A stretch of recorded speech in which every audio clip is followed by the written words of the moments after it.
superficial toda la cuestión de la organización, pero muy importante, sabemos, para sus vidas. Y realmente muy bueno verles en esta mañana. Como ya les contaron, ayer en la noche ya fue imposible que yo estuviera presente acá en la noche de bienvenida, inscripciones, lectura de las escrituras. Mi niña mayor, Ana Gracia, tiene algún tipo de infección intestinal, no súper grave, pero lo suficientemente grave como para que ella tenga que mantenerse en casa. Entonces estuvimos ayer en visitas al médico, monitoreando algunas cosas. El tiempo de las inscripciones para Ruth y Marisol ya tomó más tiempo. Ruth llegó a la casa realmente ya de 8:30 a 9 de la noche, y a esa hora ya pensé 2 o 3 veces si realmente debía hacerme un viaje como de hora y cuarto hasta el campamento. Decidí mejor descansar bien y venir tempranito, pero muchas gracias por su comprensión. Miren, ayer en la noche debía compartir algo que nos daba un poquito de la orientación global de por qué estamos explorando el libro de Génesis en este año.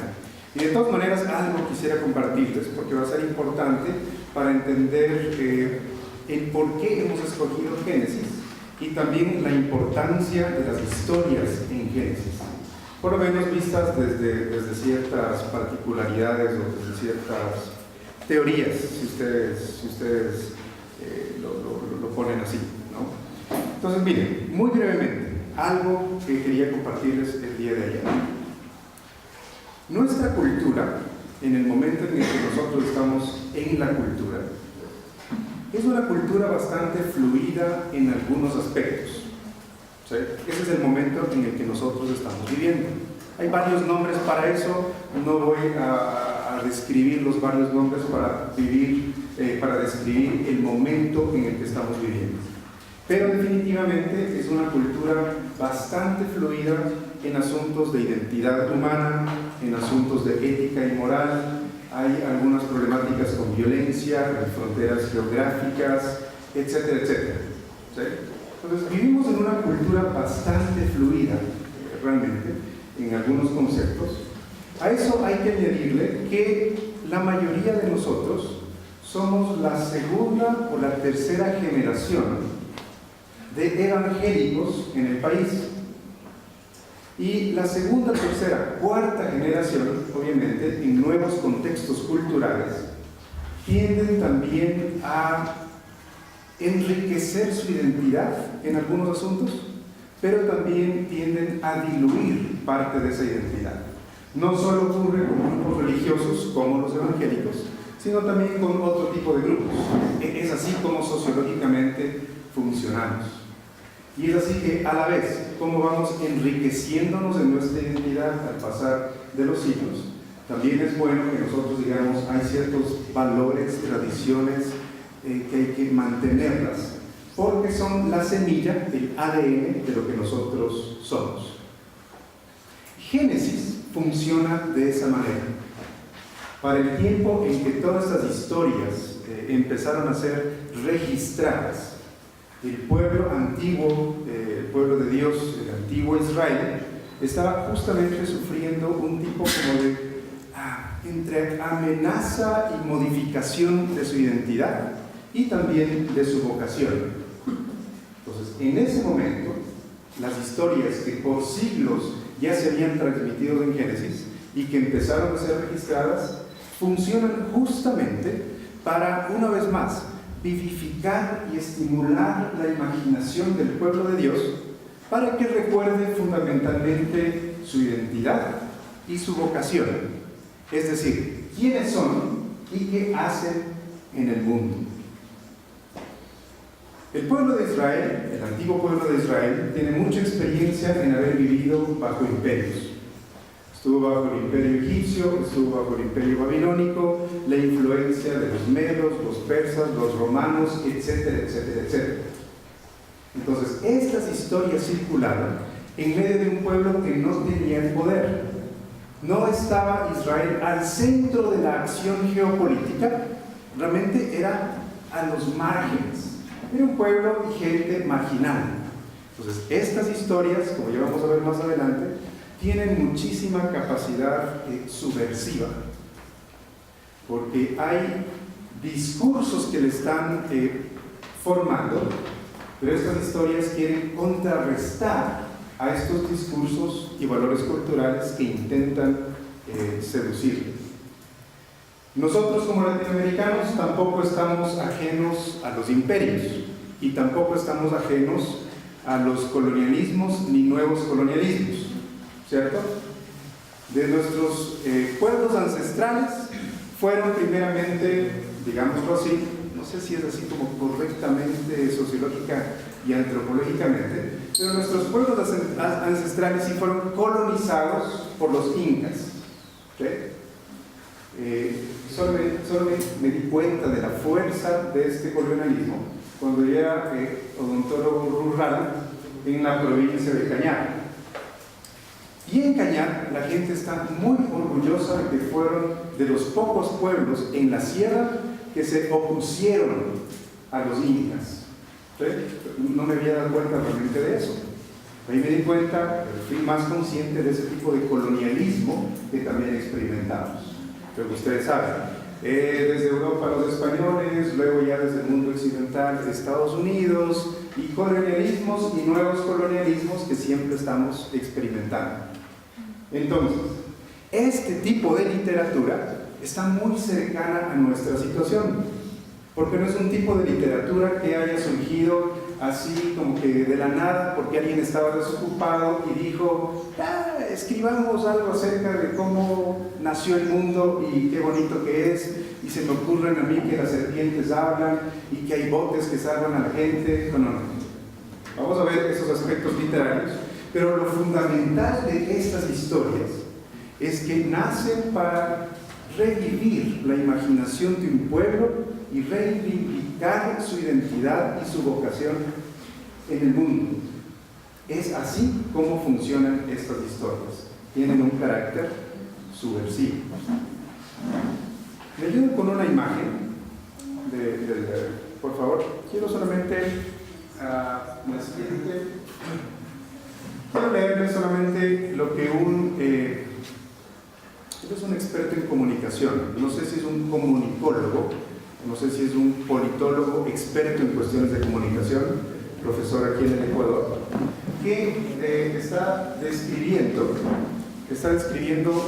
o intentando explicar la apatía de la generación de jóvenes por las cuestiones de la política y de lo político.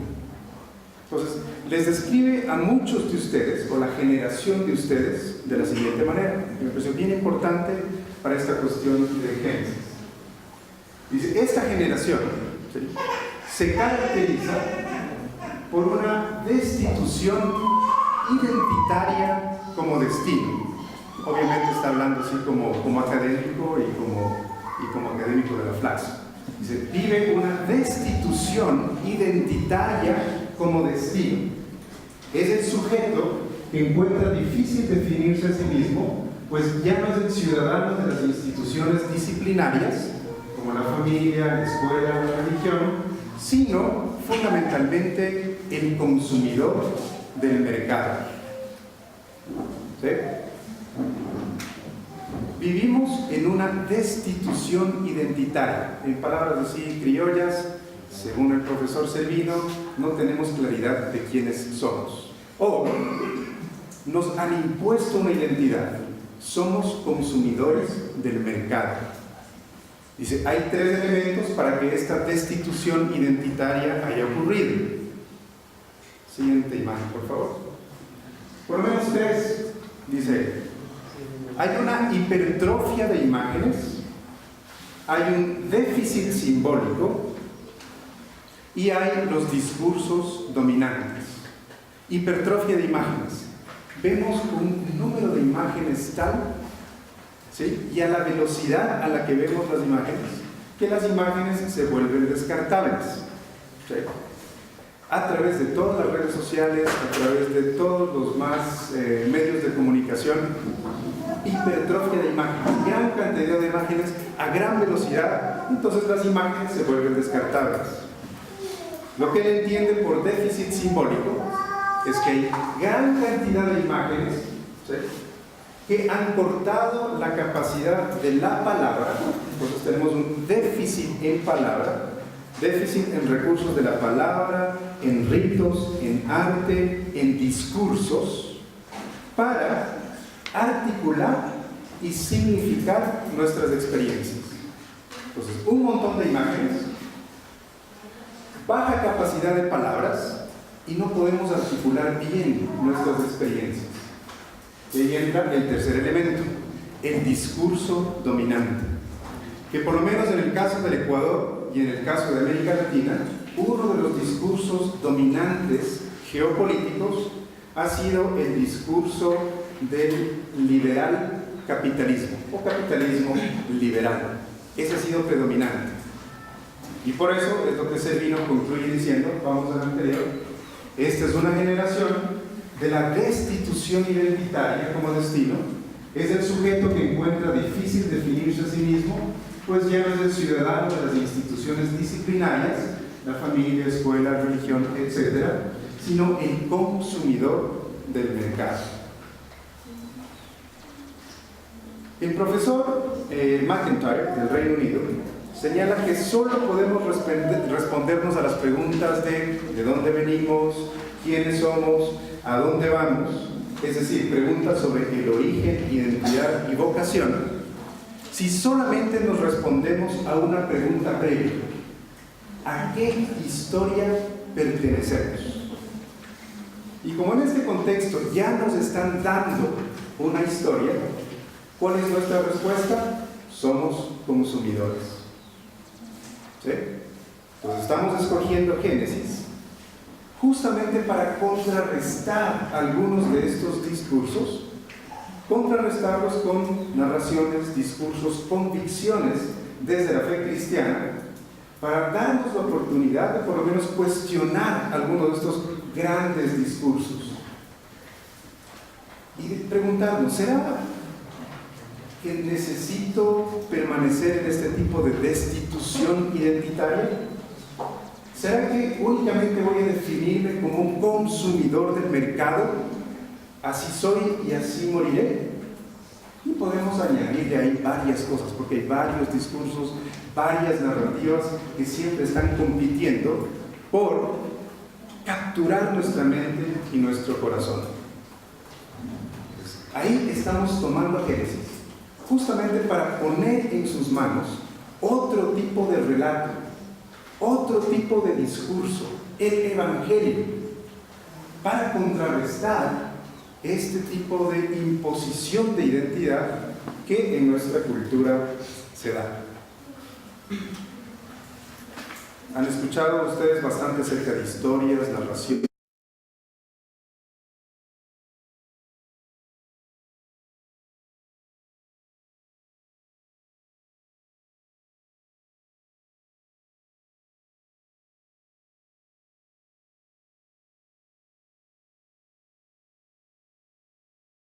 Los siguientes más, por favor. Siguiente. Miren, ahí están todas las historias que encontramos en Génesis. ¿Ya? Entonces, en la estrategia literaria del autor y de quienes le dieron forma final a este libro, las historias son bien importantes. Ahora, cuando digo historias, no vayan a creer que yo estoy hablando como de hay unos cuentos por allí, o una ficción, ciencia ficción por allí. No, no. Cuando digo historias, es toda una serie de narraciones y de discursos que tienen una visión específica acerca de la vida. Pero estas son las historias. La historia de la creación de los cielos y la tierra, la historia de los descendientes de Adán, la historia de los descendientes de Noé, la historia de los descendientes de los hijos de Noé, y así sucesivamente Sem, Tera, Ismael, Isaac, Esaú y Jacob.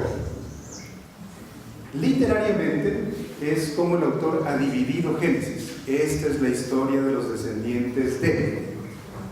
Ahora, muy interesante notar que lo que pone en el título, por ejemplo, la historia de los descendientes de Tera, ¿sí?, muy poquito nos cuentan acerca de Tera, pero nos cuentan muchísimo acerca de Abraham. ¿Ya? Y vamos a llegar a por qué hace eso. Acá, por ejemplo, la historia de los descendientes de Jacob. Y muy poquito nos cuenta acerca de Jacob. Y nos cuentan un montón acerca de José. No diga, bueno, que José es el personaje principal. Tampoco. ¿Quién es el personaje principal en toda esta serie de historias? ¿Sí? Es Judá. Y nos cuenta solamente un capítulo, en el capítulo 38. Y ahí está el centro de toda esta historia. Entonces, esa es la historia de los descendientes de Jacob. Nos cuentan muy poquito de Jacob, bastante de José, pero él no es el personaje principal. Realmente es Judá.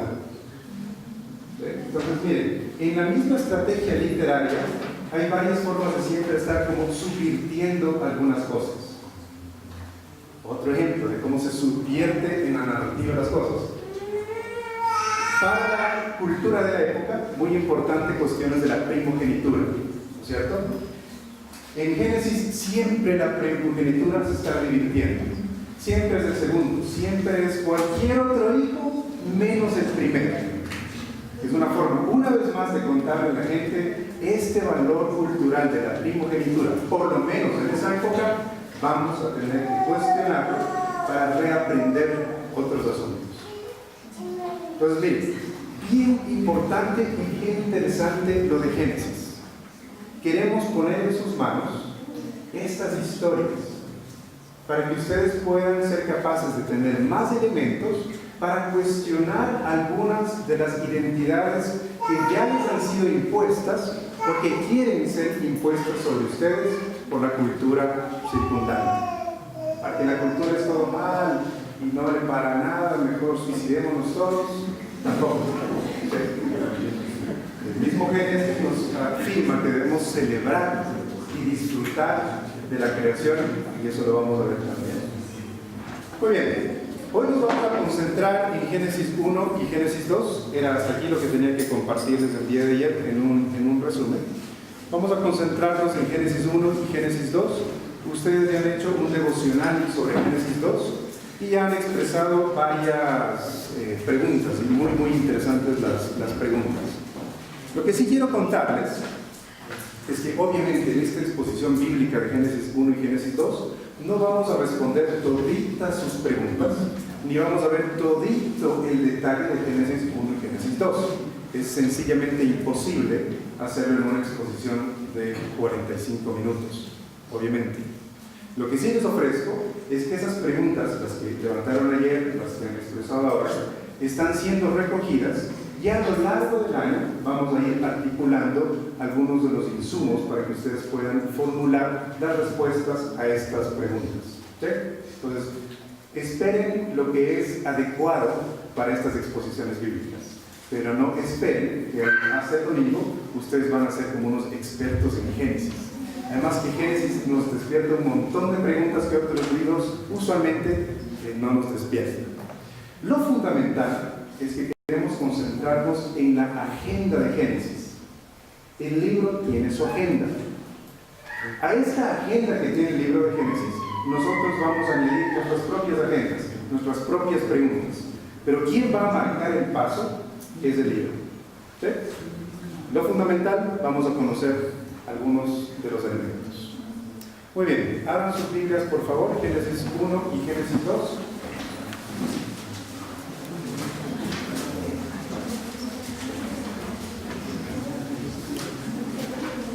Sandro, alcánzame mi botella, por favor. Mi botella.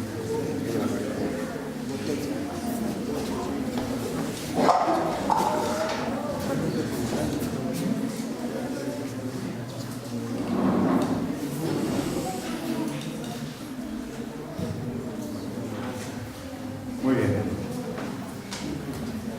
Vamos a dar por lo menos quiero leer Génesis 1 para que esté relativamente fresco en nuestras cabezas, para luego proceder a la disposición de estos pasajes. Muy bien, Génesis 1. Dios en el principio creó los cielos y la tierra era un caos total, las tinieblas cubrían el abismo, y el Espíritu de Dios iba y venía sobre la superficie de las aguas. Y dijo Dios, que exista la luz, y la luz llegó a existir. Dios consideró que la luz era buena y la separó de las tinieblas.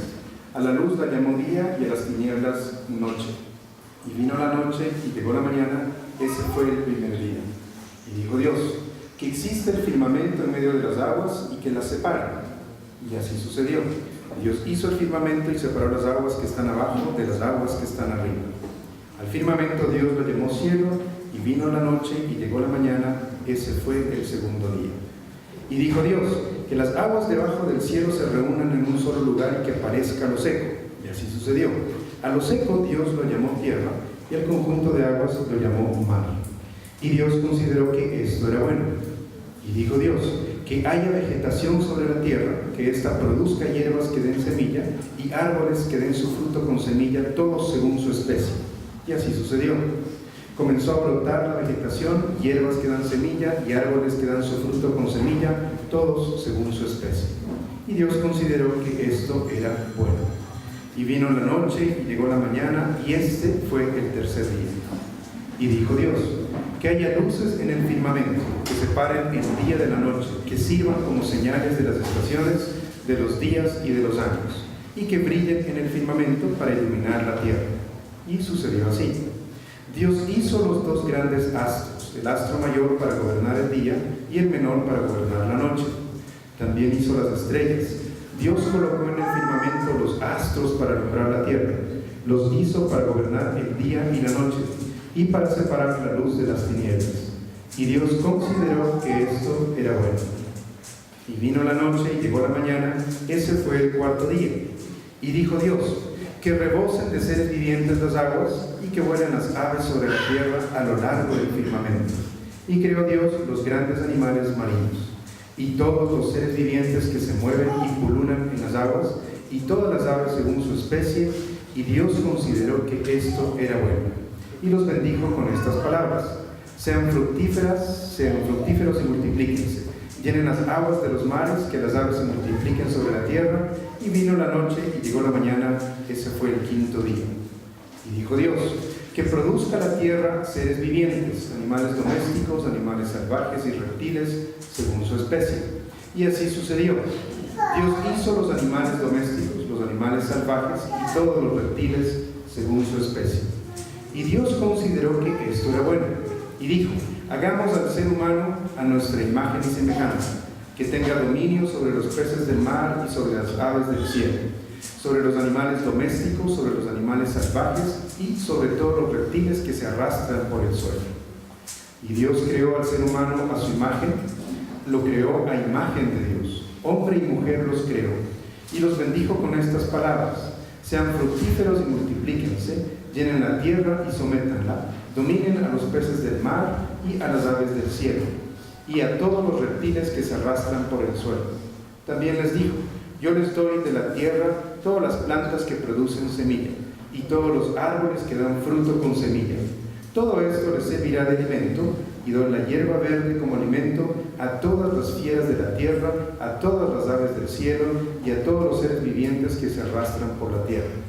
Y así sucedió. Dios miró todo lo que había hecho y consideró que era muy bueno. Y vino la noche y llegó la mañana, ese fue el sexto día. Así quedaron terminados los cielos y la tierra y todo lo que hay en ellos. Al llegar el séptimo día, Dios descansó porque había terminado la obra que había emprendido. Dios bendijo el séptimo día y lo santificó, porque en ese día descansó de toda su obra creadora. Oremos. Padre, muchísimas gracias una vez más por tu presencia, y gracias por la presencia, Señor, de tu Espíritu Santo, que a todos nosotros como comunidad nos va a asistir para entender este texto, y que este texto se vuelva en un discipulado y en un seguimiento de Jesucristo, tu Hijo, mucho más comprometido. Necesitamos de ti. En el nombre de Jesús. Amén. Quiero concentrarme en algunos aspectos particulares. Voy a hacer mi mejor esfuerzo para intentar cubrirlos. Y tienen un tipo de bosquejo en sus cuadernillos donde pueden ir tomando nota por dónde va la exposición. Pero concentrémonos en estas palabritas: Dios creó. ¿Sí? Dios creó. Primeramente, quiero hacerles notar que aquí se usa un nombre para Dios, que es el nombre Elohim, justamente para resaltar el carácter que tiene con Dios, que tiene Dios en relación con lo que acaba de crear. Con este nombre Elohim se quiere hacer notar que Dios es diferente a su creación, es alguien no creado, Elohim. Eso es importantísimo notar, porque no es un uso al azar del nombre de Dios, sino Elohim. Y en la Biblia, particularmente en el Pentateuco, cuando se usa este nombre, lo que se quiere resaltar es que Dios es aquel Dios completamente diferente a nosotros. No es un ser humano, no es creación, es el creador. En el siguiente relato, que está alrededor del capítulo 2, allí se usa otro nombre para Dios, para enfatizar otro aspecto. ¿Sí?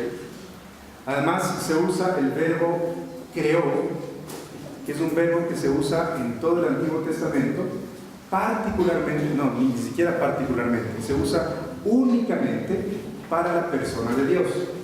Cada vez que aparece en la Biblia el verbo creó o crear, el sujeto de este verbo es Dios. No es un ser humano, no es ningún otro tipo de entidad. Entonces, Dios creó. Este Dios es diferente a su creación. ¿Sí? En este relato se refleja su poder, su fuerza, su imaginación, su sabiduría, su trascendencia, su inmortalidad. Dios creó los cielos y la tierra.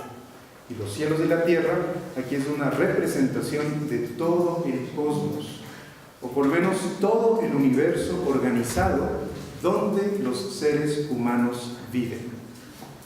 Miren, en el primer versículo empieza con una declaración bastante importante. Dios creó los cielos y la tierra. Desde el principio entonces nos está diciendo, todo lo que nos rodea tiene un origen único y un origen particular. Luego vamos a ver algunos detalles de que esto también va a significar realmente para nuestras vidas. Pero podemos ir anotando que el origen de todo, el origen de nosotros como raza humana y como individuos, está en Dios. ¿Cuál Dios? El Señor creador de los cielos y de la tierra. Y esto lo señala la Biblia repetidamente en otras situaciones. No tenemos ahora tiempo para ir leyendo cada uno de estos versos bíblicos, pero si ustedes se fijan, por ejemplo, el Evangelio de Juan 1:3, a través de Jesucristo hizo todo lo que existe. Hechos 17, 24 al 28. Pablo, predicando en Grecia, les dice, el Señor, les vengo a hablar del Dios no conocido. Él es el creador de los cielos y de la tierra. Él nos... Colosenses 1, 15, 17, en este gran poema que alaba al Señor Jesucristo, y le dice, Él es el Señor de todo el cosmos, porque el Señor, Dios, usó a Jesucristo para crear todo, y en Jesucristo sostiene todo lo que existe. Igualmente, por ejemplo, Hebreos 11:3, segunda de Pedro 3:5 apuntan a esta misma realidad. Hay un Dios creador y nuestro origen está en Él. Hay una frasecita de este teólogo africano, San Agustín, siglo III, siglo IV, se me fue esta data ahorita. Es el teólogo africano San Agustín, que dice, tenemos acá en nuestra vida y en nuestro corazón la forma de Dios, y nuestra alma solamente va a descansar cuando esta forma, este vacío en forma de Dios, sea únicamente llenada por Él. Solamente corrobora lo que los escritores bíblicos también estaban haciendo. Nuestro origen está en Dios. Por lo tanto, nuestro sentido de vida solamente va a ser explicado plenamente en Él. A esto apunta este primer versículo. En el versículo 2 se nos dice: la tierra era una masa caótica y las tinieblas cubrían el abismo. Ustedes tienen otra versión en el cuadernillo y en sus Biblias, pero básicamente lo mismo. Se describe al material, por decirlo de alguna manera, con el que está trabajando Dios, como de caos total, tinieblas y abismo. ¿Qué es lo que quiere decir con caos total? Hay una primera valoración de lo que ahí está. No tiene forma y está vacío. Esta masa caótica, ¿sí?, sin forma y vacía. Es una descripción de la anticreación, algo no creado, algo desordenado. La tierra como un lugar vacío, improductivo, inhabitable. Caos total, sin forma y vacío. Y también describe las tinieblas y el abismo. Obscuridad, abismo, no hay tierra. Hueco, enfatiza una vez más lo mismo. Tinieblas y abismo, lo que hay es tierra inhóspita. Pues miren, esto es inhabitable y esto es inhóspito. No se puede vivir aquí y esta tierra o esto no es todavía capaz de generar ni sostener vida. Tinieblas, abismo, caos total. Y esa es la descripción de la realidad antes de la creación, ¿sí? Pero también y fundamentalmente es la descripción de una vida sin Dios. Y también es la descripción de lo que los israelitas de la época, tanto en Egipto y luego en Babilonia, estaban sufriendo bajo el imperio. Porque bajo los imperios, ¿sí?, bajo los imperios y bajo los autoritarismos se vive una anticreación. Los imperios no son capaces ni de generar ni de sostener vida.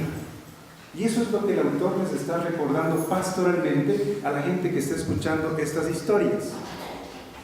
Ustedes están en un caos total, sin forma, es una vida vacía, es una forma, es un tipo de situación que no es apta ni de generar ni de sostener vida. Esa es la vida sin Dios y esa es la vida bajo los imperios. Pero, y qué bonita descripción, ¿sí? Pero el Espíritu Santo está sobrevolando, revoloteando. El Espíritu Santo no es pelota para que rebote, pero sí es como un ave para que revolotee, ¿sí? Pero en estas circunstancias, el Espíritu de Dios está yendo y viniendo. Esto quiere decir, escuchen, que el caos total, lo sin forma, lo vacío, esto quiere decir que las tinieblas y el abismo no tienen la última palabra en la vida de las personas, en la vida de los pueblos y en la vida de la creación entera. Yo veo mi corazón y hay tinieblas y uno podría perder la esperanza frente a eso. Pero este verso me recuerda que en medio del caos el Espíritu Santo de Dios va y viene. Y por el resto del relato yo sé que del caos total, las tinieblas y el abismo, viene una creación armónica.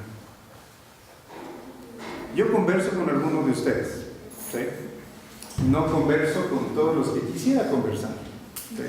Tengo esta mala costumbre de dormir 8 horas cada noche, entonces no puedo conversar con toda la gente que quisiera. Conozco sus historias, conozco sus dramas, y si no los conozco directamente, me los comentan. Para hablar,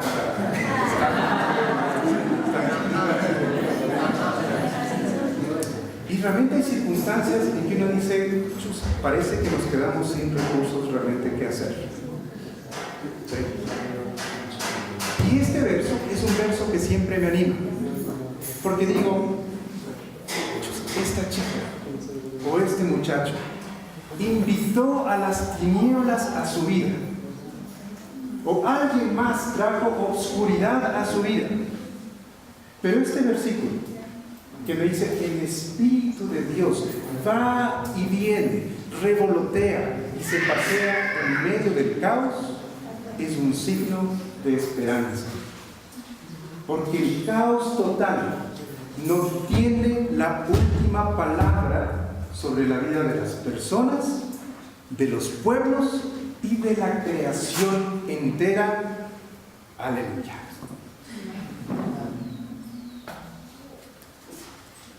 Dios creó los cielos y la tierra, una prerrogativa única de ese Dios.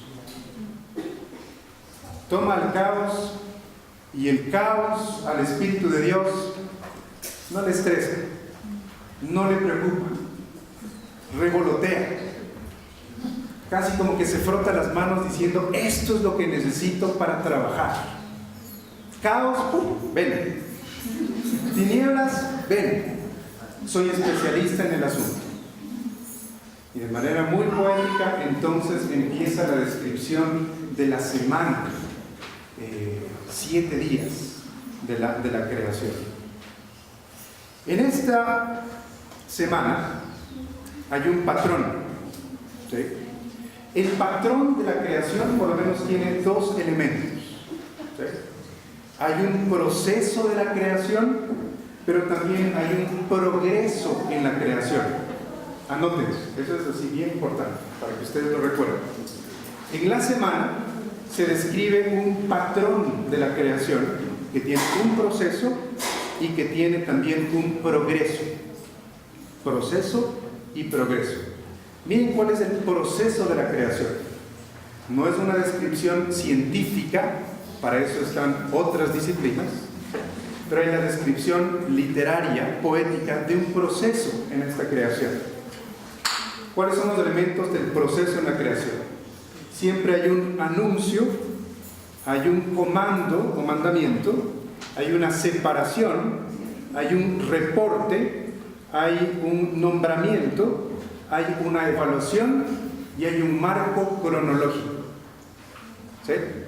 Ya los voy a repetir. Son 7 elementos en los cuales artísticamente esta persona, el autor, ordena sus pensamientos. Hay un anuncio, siempre. Dios dijo. Y por eso estas mañanas le hemos llamado Dios dijo. ¿Sí? Hay un anuncio, Dios dijo. Hay un mandamiento, que sea, que exista, etcétera, etcétera. Hay varias maneras de expresar esto mismo. Un anuncio o un mandamiento. Tercero, hay elementos de separación. Se separa la noche del día, las aguas de la tierra. Hay elementos de separación. ¿Sí? Hay un elemento también de un reporte, tipo como noticiero. Dios dijo, así que sea, hay una separación y luego un reporte. Y así sucedió. Esta frasecita, y así sucedió. Siguiente. Anuncio, comando, separación, reporte. Luego hay un nombramiento. Se pone el nombre a algo. Y Dios llamó a esto tal y tal cosa. Que es para significar que el Señor es Señor, tiene dominio sobre lo que acaba de hacer. Anuncio, comando, separación, reporte, nombramiento. Y hay una evaluación. Vio Dios que esto era bueno. ¿Sí? Anuncio, comando, separación, reporte, nombramiento, evaluación. Todo esto puesto en un gran marco cronológico que tiene que ver con 6 días de trabajo y 1 de descanso. ¿Por qué escogió el autor, inspirado por el Espíritu Santo, a ubicar esto de 7 días? En la cultura de la época están tomando un elemento de la cultura, y sobre todo la cultura político-teológica religiosa de la época, los 7 días usualmente era el tiempo que duraban las ceremonias en la que los templos, dedicados usualmente a los emperadores y a ciertos dioses, etc., usualmente la clave era hecha alrededor de 7 días. La ceremonia era hecha alrededor de 7 días. Por eso toma un elemento de la cultura y lo incluye en esta composición. Pero ese es el marco cronológico en el que se está moviendo el autor. Entonces, miren, esta semana tiene un patrón. Dentro de este patrón hay un proceso de la creación. Además del proceso, también hay un progreso en la creación. ¿Cuáles son los elementos del progreso de la creación? ¿Cómo estaba la descripción de la creación antes de que Dios empezara a hacer algo? Caos total, tinieblas y abismo. ¿En qué termina la descripción de la creación? Chequen nomás sus Biblias.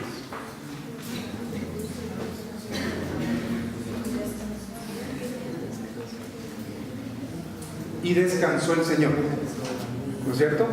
Descansó el Señor. Pero en el medio de esto hay bastante progreso en la creación. Fíjense, poéticamente la semana está ordenada en este tipo de fórmula literaria. Es fórmula literaria.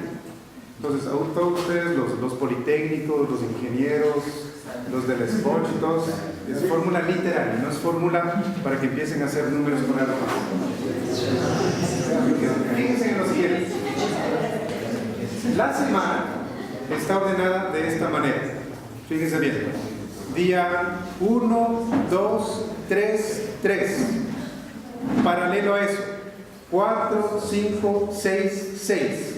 7, 7, 7. No tengo tiempo para explicarles en detalle. Pero la semana está ordenada así. Estoy obviamente mencionando los días, ¿sí? Pero estos días, 1, 2, 3, encuentran un paralelo en el 4, 5, 6. Es decir, el 1 y el 4, el 2 y el 5, el 3 y el 6 se relacionan. Ya, algo tienen que ver en el tema. Poéticamente está ordenado de esa manera. Esta es la fórmula poética y literaria. Una vez más les repito. 1, 2, 3, 3, 4, 5, 6, 6, 7, 7, 7. ¿Sí? Ahora ustedes dirán, ¿y por qué 3, 3 y 6, 6 y 7, 7, 7? Porque en el día 3 y en el día 6 hay un acto que tiene dos aspectos. Y eso es como lo ordenado. Y miren el paralelismo en estas dos técnicamente llamadas triadas. Ese es el ritmo. Y el 7 se repite 3 veces. ¿Sí? Ahora, porque ya me pasó, no me acuerdo, creo que en la Politécnica, que les dije, miren, 1, 2, 3, 3, 4, 5, 6, 6, 7, 7, 7, y un par de estudiantes empezaron a ver así como fórmulas matemáticas y empezaron a cruzar y a derivar y a despejar la fórmula y todo por el estilo. Esta es una fórmula literaria, ¿sí? Es una fórmula literaria. Y realmente a veces las fórmulas literarias, particularmente en cierto tipo de narraciones, pueden ser bien complicadas. ¿Cuál es el punto de ordenar esto? Porque no sé, chito, estoy desocupado, hagamos 2 triadas para que luego 3000 años después sigan fijándose lo bacán que soy. Hay algo teológico atrás del asunto. Pongan atención otra vez. La creación, o antes de la creación, se le describe como sin forma y vacía. Las triadas 1, 2, 3, 3, 4, 5, 6, 6 están relacionadas con esta descripción. Más adelante ustedes van a poder examinar que en los primeros 3 días se da la estructura de la creación. Estaba sin forma, ahora ya tiene forma, tiene estructura. No podía ser, no era habitable, ahora ya es habitable. La primera triada. No hay forma, ahora ya hay forma. La segunda palabrita para describir antes de la creación es vacío, relacionado completamente con la segunda tríada. Cuando ustedes examinen con más detalle esta tríada, durante el campamento o después, se van a dar cuenta que en esta segunda tríada se ocupa la estructura para llenar la estructura con seres vivientes. Entonces, lo que estaba vacío, ahora está lleno. Se le hace habitable y luego se ponen habitantes. Esa es la idea que se quiere transmitir poéticamente alrededor de esta semana. Las palabras claves entonces son allí: sin forma, vacío, pero se vuelve habitable y se llena de habitantes.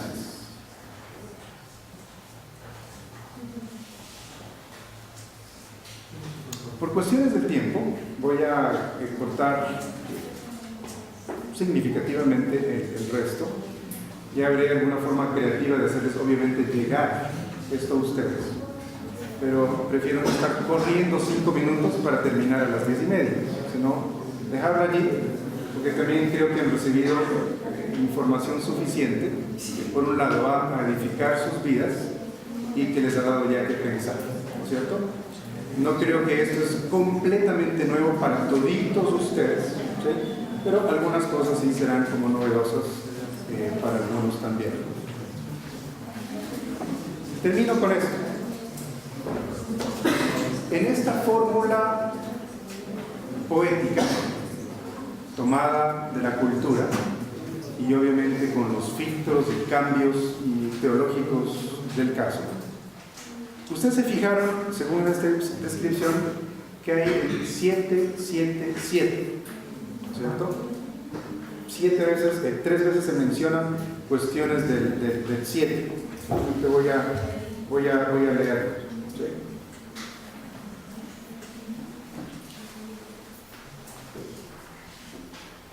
Así quedaron concluidos el cielo y la tierra y todo lo que hay en ellos.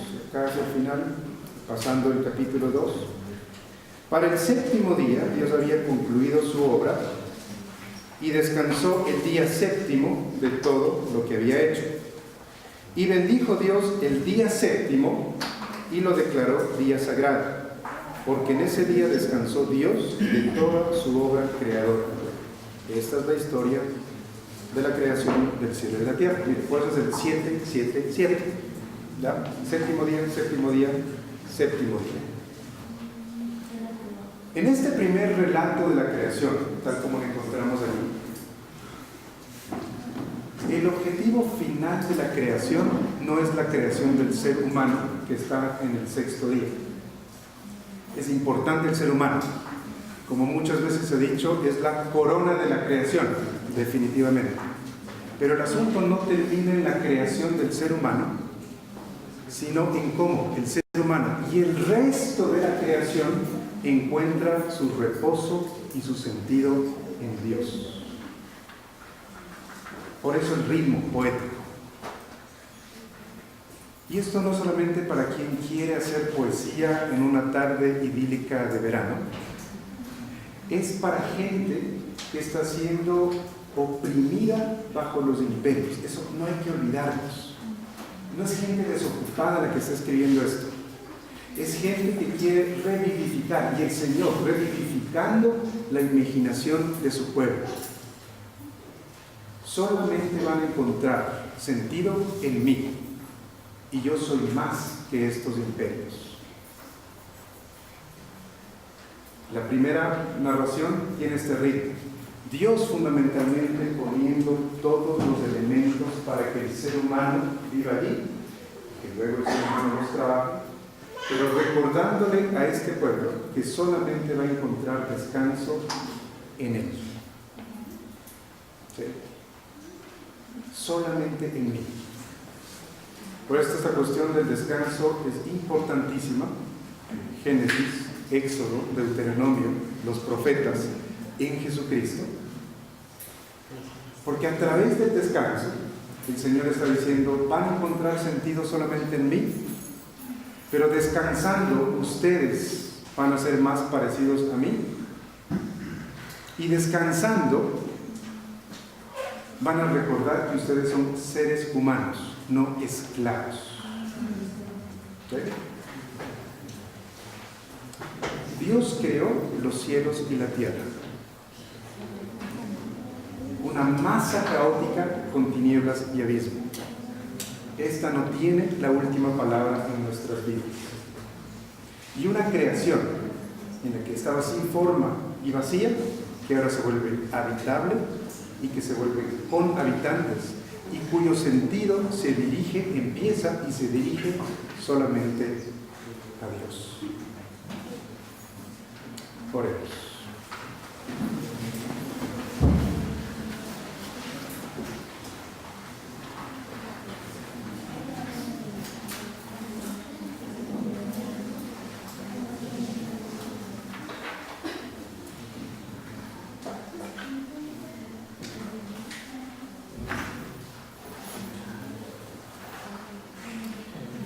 Señor, con los elementos que hemos leído y con los elementos que hemos escuchado, rogamos que tu Espíritu Santo nos ayude a celebrar tu presencia en medio de la creación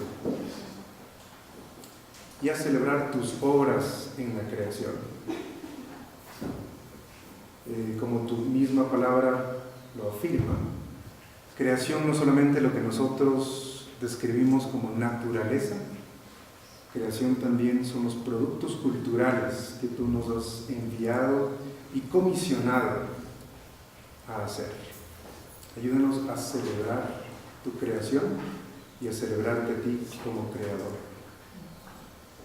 Recuérdanos que tú eres único, eres el único que realmente puede crear y el que pudo haber dado origen a todo lo que experimentamos y realmente puede sostener. Ayúdanos a recordar, Señor, que el caos total, las tinieblas y el abismo no tienen la última palabra. Y si bien a nosotros nos atemorizan y nos dañan y nos lastiman como individuos y como colectivos, a ti no te causa ningún estrés. Y del caos, poéticamente, traes una creación armoniosa y buena. Que tu Espíritu Santo nos ayude a seguir pensando en esto, Señor, y que, como te dijimos al principio, que esto se vuelva un seguimiento de tu Hijo Jesucristo mucho más comprometido y mucho más eficaz. En el nombre de tu Hijo oramos.